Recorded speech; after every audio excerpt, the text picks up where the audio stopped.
घरामध्ये negative energy म्हणजे नकारात्मक ऊर्जा असली की कोणतेही काम होत नाही.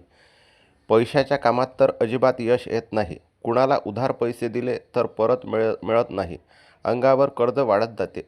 अशा परिस्थितीमुळे काय करावे काही सुचत नाही. डोके काम करत नाही. आजपर्यंत आपण नानाविध उपाय करून पाहिले असतील, परंतु त्यानंतरही अपेक्षित काम झालेले नाही. म्हणूनच तुमच्याकरता खास हा व्हिडिओ बनवला आहे. धनप्राप्तीचा हा गुप्त उपाय आजपर्यंत तुम्हाला कुणीही सांगितला नसेल.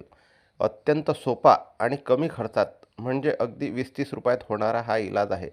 1 किलो मीठ घ्या व ते मीठ 4 सारख्या वाट्यांमध्ये, प्लॅस्टिकच्या वाट्यांमध्ये भरा आणि त्या 4 वाट्या घरातील 4 कोपऱ्यात ठेवून द्या. त्यानंतर काही महिन्यातच घरातील वातावरणात प्रचंड बदल झालेला आपल्याला आढळून येईल. व्हिडिओ आवडल्यास लाईक व सबस्क्राईब नक्की करा.